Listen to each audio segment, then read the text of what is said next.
അൽഹംദുലില്ലാഹ് വസ്സലാത്തു വസ്സലാമു അലാ റസൂലില്ലാഹ് വഅലാ ആലിഹി വസ്വഹാബിഹി അജ്മഈൻ അമ്മാ ബഅദ്. സഹോദരങ്ങളെ, ശഅബാൻ മാസത്തിന്റെ പ്രത്യേകതകളും അതിനുള്ള ശ്രേഷ്ഠതകളുമാണ് നാം മനസ്സിലാക്കിയത്. ഇനി അതോടൊപ്പം നമ്മൾ അറിയേണ്ടതാണ്, ഈ മാസത്തിൽ അഥവാ ശഅബാൻ മാസത്തിൽ നമ്മുടെ നാട്ടിൽ നടക്കുന്ന ബിദ്അത്തുകൾ, അനാചാരങ്ങൾ എന്തെല്ലാം എന്നുകൂടി നമ്മൾ മനസ്സിലാക്കി അതിൽ നിന്നുകൂടി നമ്മൾ അകന്നു നിൽക്കുകയും ചെയ്യണം. ശഅബാൻ മാസവുമായി ബന്ധപ്പെട്ട് ഇന്ന് ജനങ്ങൾ ആചരിച്ചു വരുന്ന എന്തിനൊക്കെയാണ് പ്രവാചകൻ സല്ലല്ലാഹു അലൈഹി വസല്ലമയുടെ മാതൃക ഉള്ളത് എന്ന് പരിശോധിക്കാൻ, അതുപോലെ തന്നെ തന്റെ സൽക്കർമ്മങ്ങൾക്ക് പ്രതിഫലം ആഗ്രഹിക്കുന്ന ഒരു വിശ്വാസിയുടെ ബാധ്യതയാണത്. കാരണം അവന്റെ കർമ്മങ്ങൾക്ക് പ്രതിഫലം കിട്ടണം. അതുകൊണ്ട് എന്തൊക്കെ കാര്യങ്ങളാണ് അള്ളാഹുവിന്റെ റസൂൽ സല്ലല്ലാഹു അലൈഹി വസല്ലമയുടെ മാതൃകയുള്ളത്, അത് നമ്മൾ പരിശോധിക്കണമെന്നാണ്. ശഅബാനിൽ മുസ്ലിം സമൂഹത്തിൽ ചിലർ ആചരിക്കുന്ന ബിദ്അത്തുകൾ ഒരുപാട് കാര്യങ്ങളാണ്, അല്ലെ? അതിലൊന്നാണ് ശഅബാൻ 15 പ്രത്യേകമായുള്ള നോമ്പ്, അല്ലെ? ശഅബാൻ 15 ശ്രേഷ്ഠതയുണ്ട് എന്ന് ഹദീസ് ഉദ്ധരിച്ചുകൊണ്ട് നമ്മൾ മനസ്സിലാക്കി. എന്നാൽ അന്ന് പ്രത്യേകമായ നോമ്പ് നോൽക്കുക, ആ നോമ്പിന് നമ്മുടെ നാട്ടിലെ ആളുകൾ ഒരു പേരും വെച്ചിട്ടുണ്ട്, ബറാഅത്ത് നോമ്പ് എന്ന പേരിൽ. ഇന്ന് പൊതുവെ ആളുകൾ പറഞ്ഞു വരാറുള്ള അല്ലെങ്കിൽ ചെയ്തു വരാറുള്ള ഒരു നോമ്പാണ് അതിന്ന്.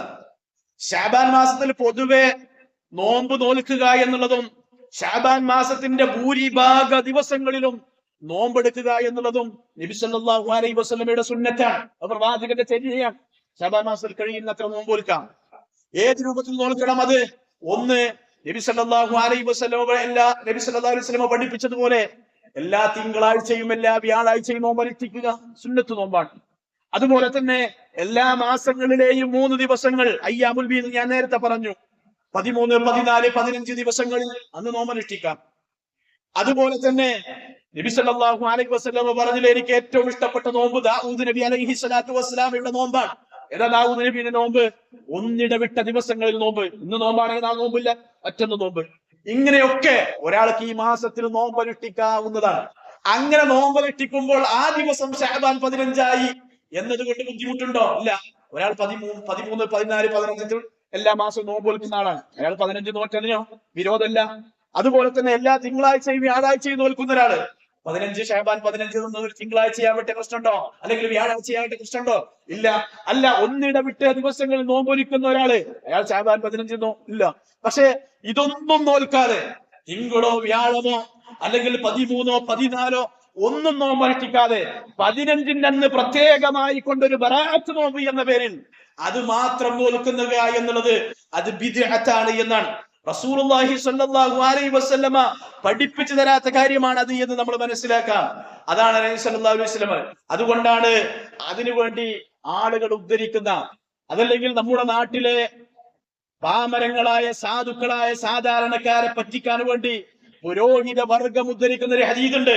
ഇദാ കാനത് ലൈലത്തുൻ നിസ്ഫി മിൻ ശഅബാൻ ഫഖൂമു ലൈലഹാ വസൂമു നഹാറഹാ എന്ന് പറയുന്ന ഇബ്നു മാജ ഉദ്ധരിച്ചിട്ടുള്ള ഒരു ഹദീസ് ഉദ്ധരിക്കുന്നത് കാണാം.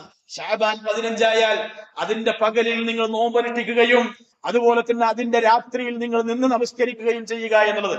എന്നാൽ ഈ ഹദീസിനെ കുറിച്ച്, ഇത് ഇബ്നു മാജ ഉദ്ധരിച്ച ഹദീസാണ്, ഈ ഹദീസിനെ കുറിച്ച് പണ്ഡിതന്മാർ അഥവാ മുഹദ്ദിസുകൾ, ഹദീസ് പണ്ഡിതന്മാർ അവിടുന്ന് ചർച്ച ചെയ്യുകയും എന്നിട്ട് അവർ കണ്ടെത്തി ഇത് മൗദൂആയ ഹദീസാണ്. നബി സല്ലല്ലാഹു അലൈഹി വസല്ലമയുടെ മേൽ കെട്ടിച്ചമച്ച് ഉണ്ടാക്കപ്പെട്ട ഹദീസാണ്. ദഈഫ് പോലുമല്ല, അതിനേക്കാൾ ഗുരുതരമായ മൗദൂആയ ഹദീസാണ് ഇത് എന്നാണ്. ഇതാണ് ആളുകൾക്ക് ഇങ്ങനെ പറഞ്ഞു കൊടുക്കാറുള്ളത്. അതുകൊണ്ട് സഹോദരങ്ങളെ, അങ്ങനെ ബറാഅത്ത് നോമ്പ് എന്ന് പറഞ്ഞ് പ്രത്യേകം ശഅബാൻ 15 ഒരു നോമ്പില്ല എന്ന് മനസ്സിലാക്കുക. രണ്ടാമത്തെ കാര്യം, ശഅബാൻ 15 രാവിലത്തെ സ്വലാത്തുൽ അൽഫിയ എന്ന് പറയുന്ന നമസ്കാരമാണ്, അല്ലെ? ശഅബാൻ 15 അന്ന് രാവിലെ നിർവഹിക്കുന്ന സ്വലാത്തുൽ അൽഫിയ എന്ന നമസ്കാരം യാതൊരു പ്രമാണത്തിന്റെ പിൻബലവുമില്ലാത്തൊരു ബിദ്അത്താണ് ഇത് എന്നാണ്. കാരണം ശഅബാൻ 15 അന്ന് രാവിലെ 100 റക്അത്ത് നമസ്കരിക്കുക, അതിൽ ഓരോ റക്അത്തിലും 10 തവണ വീതം സൂറത്തുൽ ഇഖ്ലാസ് പാരായണം ചെയ്യുക. അങ്ങനെയുള്ള ഒരു പ്രത്യേക നമസ്കാരത്തിനാണ് സ്വലാത്തുൽ അൽഫിയ എന്ന് പറയാറുള്ളത്, അല്ലെ? അങ്ങനെയുള്ള നമസ്കാരം. എന്നാൽ ഈ നമസ്കാരത്തെ കുറിച്ച് രണ്ടാം ശാഫി ഇമാം നബവി റഹിമഹുല്ലാഹ് പറഞ്ഞത് എന്താ? അഥവാ റജബിൽ നടക്കുന്ന സ്വലാത്തു റആയിബും ശഅബാൻ 15 നടക്കുന്ന ഈ സ്വലാത്ത് അൽഫിയ എന്നറിയപ്പെടുന്ന നമസ്കാരവും വസ്വലാത്തു ലൈലത്തുൽ നിസ്ഫി ശഅബാന 100 റക്അ വഹാതാനി സ്വലാത്താനി ബിദ്അതാനി വമുൻകറാൻ, ഏറ്റവും വെറുക്കപ്പെട്ട നിഷിദ്ധമായ 2 ബിദ്അത്തുകളാണ് അത് എന്നാണ്. അഥവാ റജബ് 27 നടത്തുന്ന സ്വലാത്തു റആയിബ് ആയാലും ശഅബാൻ 15 നിർവഹിക്കുന്ന 100 റക്അത്ത് നമസ്കാരമാകുന്ന സ്വലാത്തുൽ അൽഫിയ ആയാലും ശരി, ഒരു പ്രമാണത്തിന്റെയും പിൻബലമില്ലാത്ത ഒന്നാണ്. അതുകൊണ്ട് അത്തരത്തിലുള്ള വിദ്യാർത്ഥികളിൽ നിന്ന് നമ്മൾ മാറി നിൽക്കണം. അതുപോലെ തന്നെ മൂന്നാമത്തെ ഒരു കാര്യം, ശഅബാൻ 15 രാവിൽ പ്രത്യേകം എണ്ണം സൂറത്ത് യാസീൻ പാരായണം ചെയ്യുക.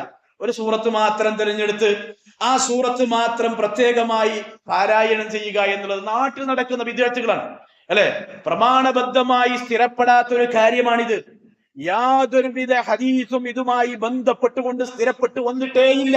ഇത് അന്നത്തെ ദിവസം സൂറത്തു യാസീൻ അത് ഓതാനുള്ള ഒരു പ്രമാണവും സ്വഹീഹായ നിലയ്ക്ക് ഉദ്ധരിക്കപ്പെട്ടിട്ടേ ഇല്ല.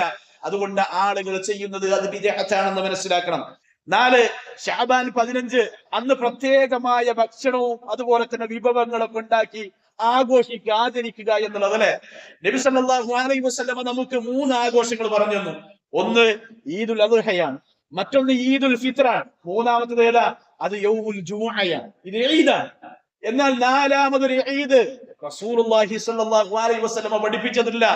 അതുകൊണ്ട് തന്നെ ശഅബാൻ 15 അന്ന് ആ രാവിലെ പ്രത്യേകം മധുര പലഹാരങ്ങൾ ഉണ്ടാക്കുകയും മധുരം കൊടുത്തും പ്രത്യേകമായ ഭക്ഷണങ്ങൾ പാചകം ചെയ്തുമല്ല ആളുകൾ ഇന്ന് അതൊരു ആഘോഷമാക്കിയിരിക്കുകയാണ്. ഇസ്ലാം പഠിപ്പിച്ചതല്ലത്, ഇസ്ലാം ബിദ്അത്തായി പറഞ്ഞു തന്ന കാര്യമാണ്.